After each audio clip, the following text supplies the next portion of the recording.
ভাষণে আল্লাহ নবী বলে গেলেন। এজন্য কোরআনের সাথে আমাদের সম্পর্ক লাগানো দরকার, আছে না নাই? কথা বলেন। আমাদের সমাজে তো বাবারা এমন মুসলমান আছে কোরআন পড়তে জানবে দূরের কথা, যদি বলি কোরআন পড়তে জানেন না কে কে, তাহলে অধিকাংশ মানুষ বলবে হুজুর কোরআন শরীফ পড়তে জানি না।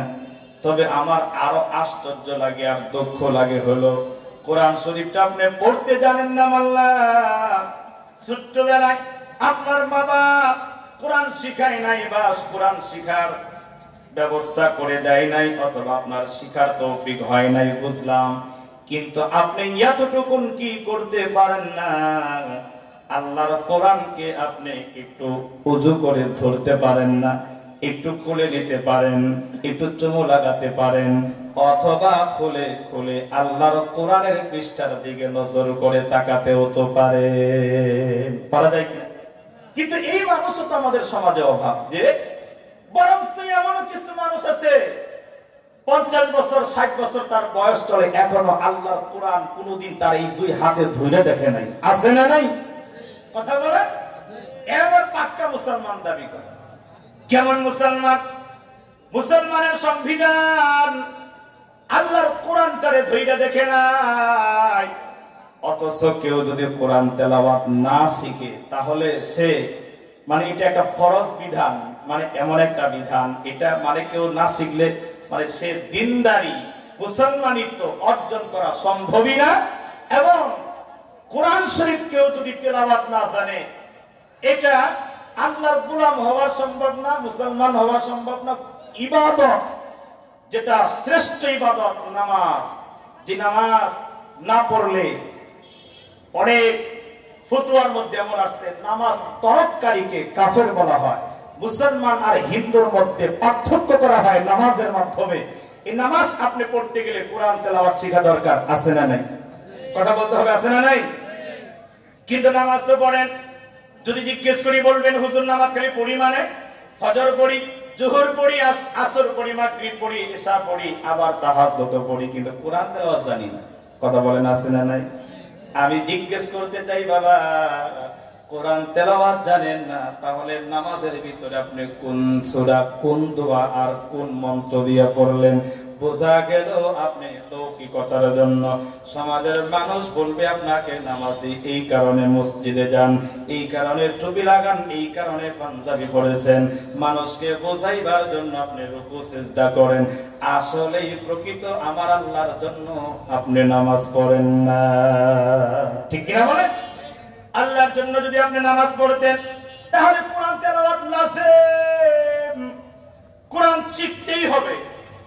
আল্লাহ রাসূল সাল্লাল্লাহু আলাইহি ওয়াসাল্লাম বলেন কোরআন তেলাওয়াত শিখা এটা ফরজে আইন, প্রত্যেকটা মুসলমানের উপর এটা ফরজ।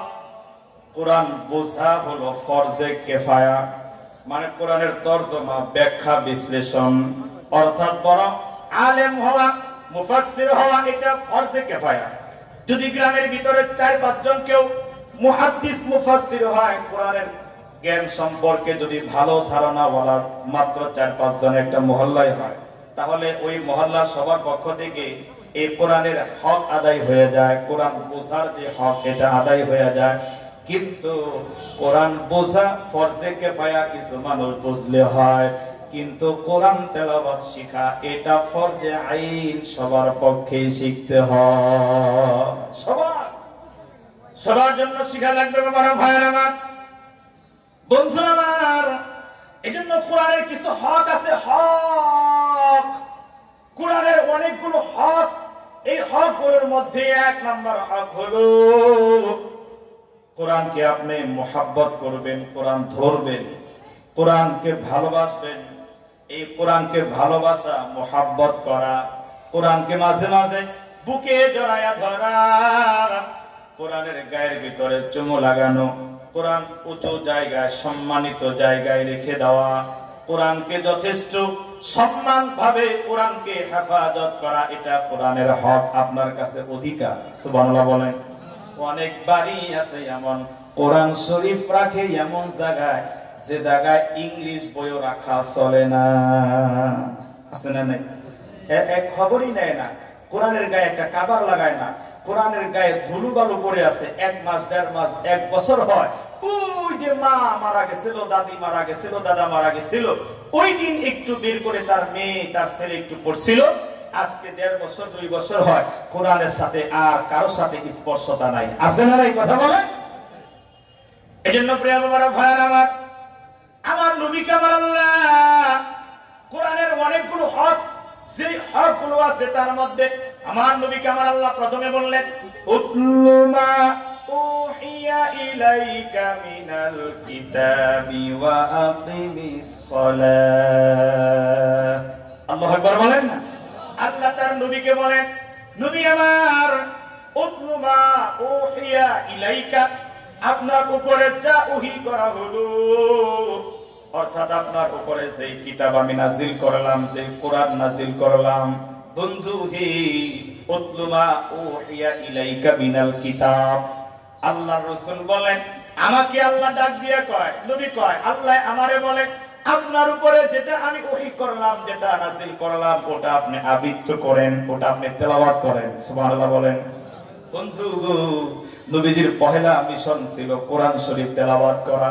কোরআন শরীফ তেলাওয়াত করত আল্লাহর রাসূল, নবীজি বেশি বেশি তেলাওয়াত করত।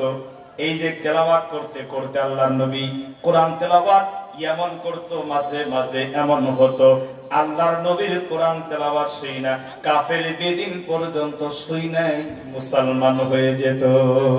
সুবহানাল্লাহ বলেন। আল্লাহর রাসূলকে আল্লাহ প্রথমে মিশন দিলেন, আপনি কোরআন তেলাওয়াত করুন, মানুষের ধারে ধারে গিয়ে দাওয়াত দেওয়ার আগে আগে কোরআন তেলাওয়াত করুন, আপনি এটা প্রচার করুন, আবৃত্তি করুন, বেশি বেশি তেলাওয়াত করুন। উতলু মা উহিয়া ইলাইকা মিনাল কিতাবি ওয়া আকিমিস সালাহ।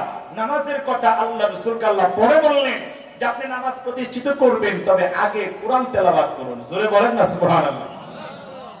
প্রিয় ভাইরা আমার, বন্ধুরা আমার,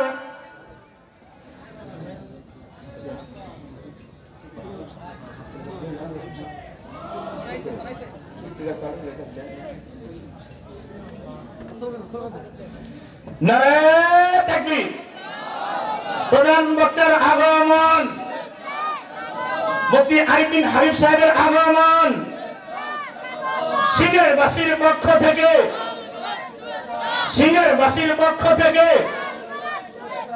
নারে তাকবীর। আমাদের প্রধান মেহমান, যিনি প্রধান আকর্ষণ, হুজুর চলে আসছেন। এই জন্য আমি আপনাদের বলতেছিলাম না যে আমরা খুব দ্রুত চলে আসি, হুজুর খুব কাছাকাছি আছেন, চলে আসবে।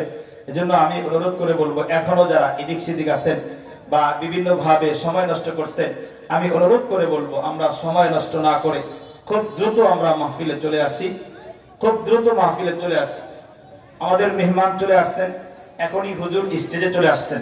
আপনারা এখনো যারা এদিক সেদিক আছেন, দয়া করে সকলে চলে আসুন।